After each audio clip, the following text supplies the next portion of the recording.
Ladies and gentlemen, the aircraft is being refueled. Your seatbelt upright. Use of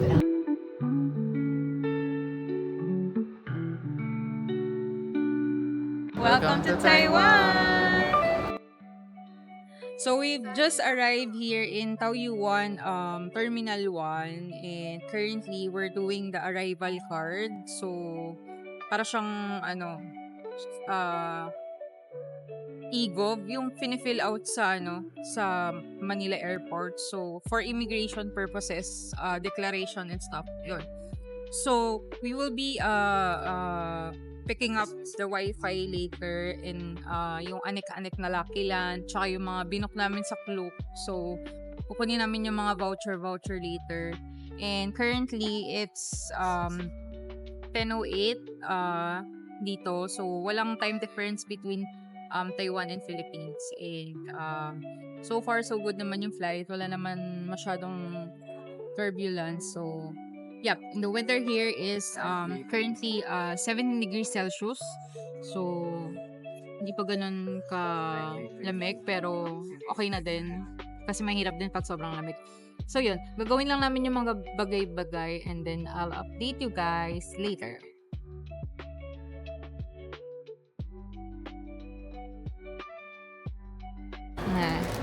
Hey, we got the Easy card. And then the pocket Wi-Fi. So, here in Klook.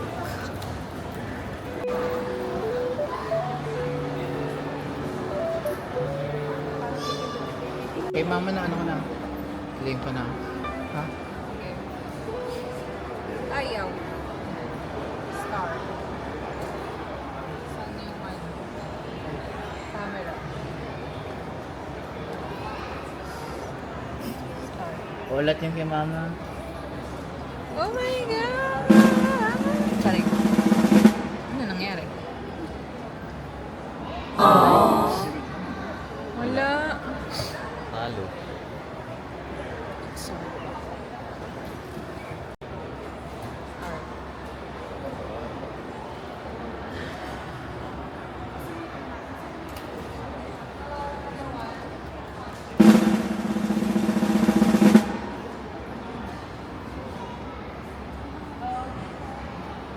Ayaw. Manas mo naman. Talo. Sorry na. So, hello guys. Nandito na kami sa Airbnb. Kakarating lang namin 12:45 or 12:50 na ata nung tanghali. Hindi pa kami nagla-lunch. So, magsasettle lang kami in a bit. Mag-charge ng mga gamit and then probably lalabas ng saglit para bumili ng food sa kombini. Ay, yung Christmas light.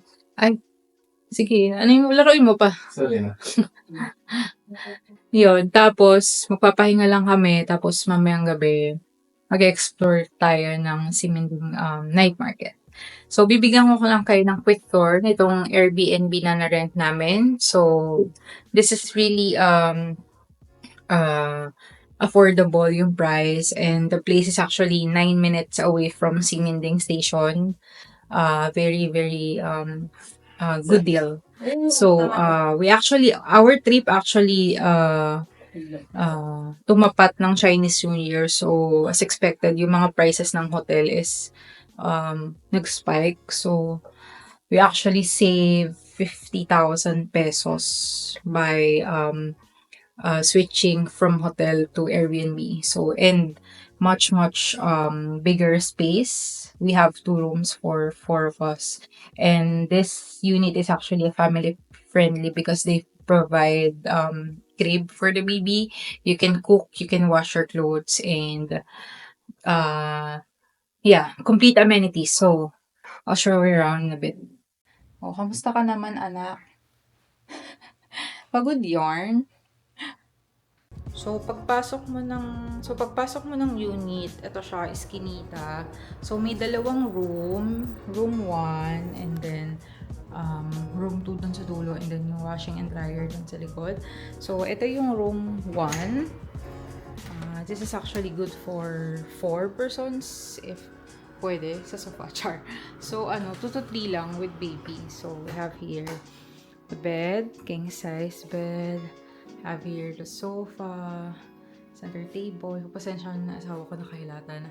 We have here the CR, and then the entertainment area. And then we have here the sink, mini kitchen, if I say. Yan, so cabinet, oven, dishwasher. Dishwasher ba yan? Ayan. And then they also provided towel. Pero may dala kami since we did not expect na they will provide since Airbnb to. And, yan. So, eto yung restroom. So, paano ba ito buksan na yan? So, you have here ano ang tawag dito? Ano ang tawag dito? Hindi, yung inidoro. Nakalimut ng English. So, inidoro. Ayan. Tapos, meron ditong mini mirror. Have the sink. Ang ganda actually. Ang liit lang niya. Pero, very functional. Yan. Tapos, may mirror dito to reflect yung size para it will look bigger. But in reality, it's just small. Ayan. So, ito yung room 1. So, ito naman yung room 2. So, sliding door. And then, as you enter the room, ayan, merong entertainment area. Ayan, sofa and bed din. And, bed ko tong working area ba yun? Ayan. Yung kalahati is mini kitchen. They also have mini ref, induction, dishwasher, and then microwave. And then dito sa left side is it's like a working area kasi may pailaw, tapos may pahalaman. Aesthetic ang ganap. Yan, so bed. And then dito sa room 2, dalawa yung CR. Oh, ayan. Hiwalay kasi yung hiwalay yung liguan tsaka yung ihian. Oh, yun. Tapos ito yung shower. Yung kabila, liguan. So, isa lang siya. Pero, very, very functional. And you also have your cabinet. Ayan. Ayan. So, super, super, super spacious. Diba? So, this is the Airbnb's neighborhood. Ayan.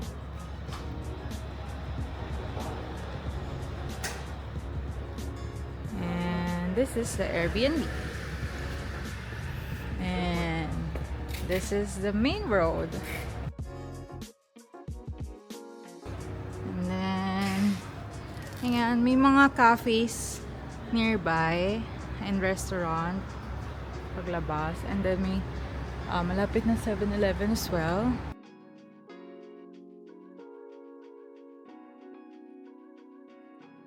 Our Taiwan's first convenience.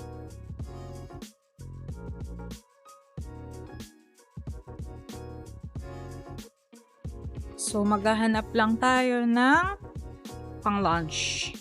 So, sabi nila, yung mga tinda daw dito is same lang sa kombini ng Japan. So, yung mga onigiri, ganyan. Nasaan na tong dalawang to? Ito mga rice meals. Ayan, onigiri. And then, sandwich. Ikaw, ano gusto mo?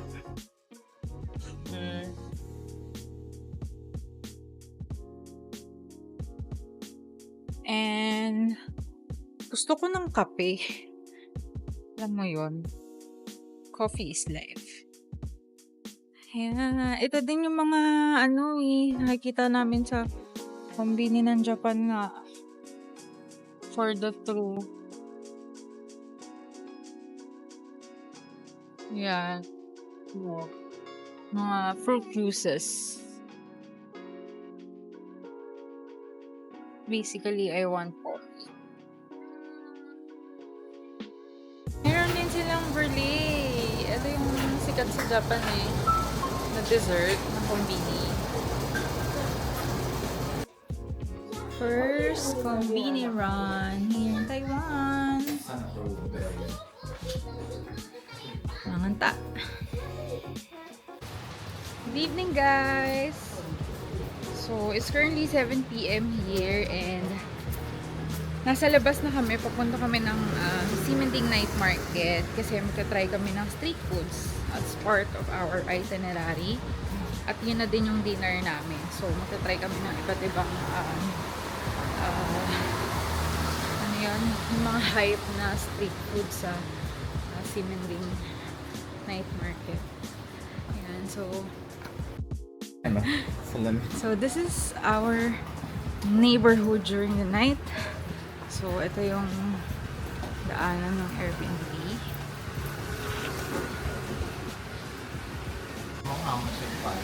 Ito na nga. So, medyo maulan pala dito kanina. So, ang lakas ng ambon. And I think kailangan ng payong lalo na may kasama kaming baby. So, dahil wala kaming dalang payong, kailangan namin bumili. So, ang payong is, ang nagastos namin sa payong is 900 NTD. So, that would be around 1,700 pesos para sa dalawang payong. So, ang tip ko guys, always bring umbrella kasi medyo unpredictable yung weather dito sa Taiwan. So, During the rainy season lang. oo, during winter season. Well, kahit naman summer, kailangan din naman ng payong kasi ang bongga ng ano dito, ng init pag summer eh.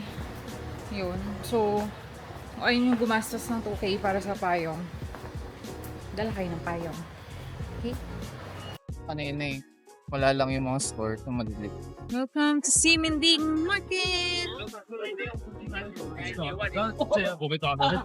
Nakakainis naman yung ulan.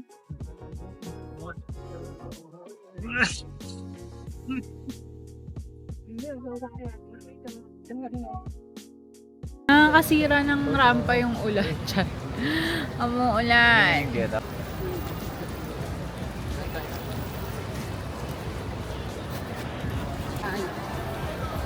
Ximending at night.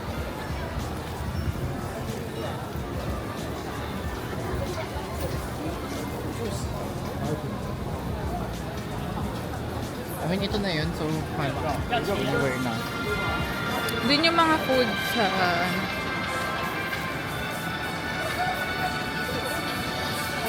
Tekot doon.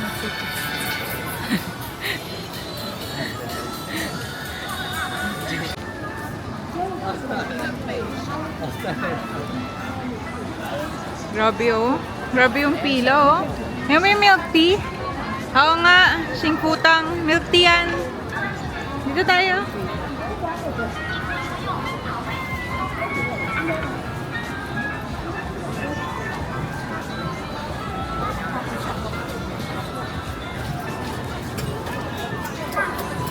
Ano yan? Skylon pancake. The famous stinky tofu. Sweet potato ball. Oh my gosh, yung ambon nakaka-stress. Kebab.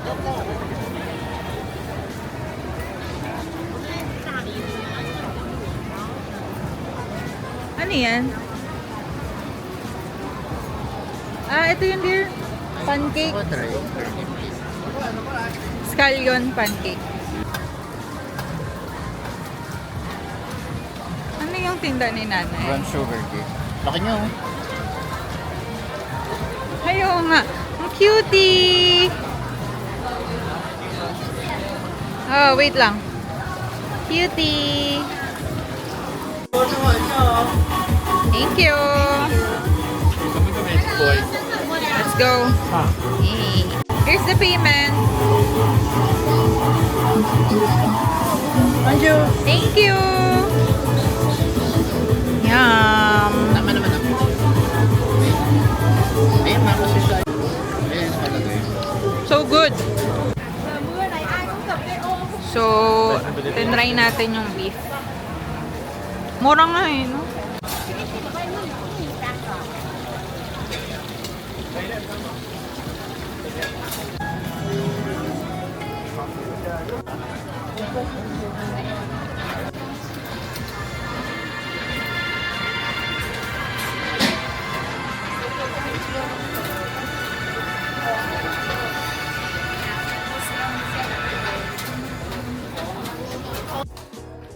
And we're back here sa Airbnb. So, after mag-food trip sa Ximending night market, umuwi na din kami kasi medyo lumalakas na yung ulan. So, kawawa naman yung anak ko baka sipunin. Ayan. So, nagdumaan lang kami ng Family Mart for some convening errands kasi yun na din yung dinner namin. Kasi yung sa Ximending, lang naman yun, tikim-tikim lang. So, ang tip ko sa inyo is kapag nag-try kayo ng food, 1 to 2 orders lang yung bilhin nyo para hindi kayo ganun maumay at mabusog agad. Tapos paghati-hatian nyo na lang. Diba? Nakasave pa kayo. Tapos marami kayong na-try. Tapos after that, doon kayo mag-formal meal for dinner.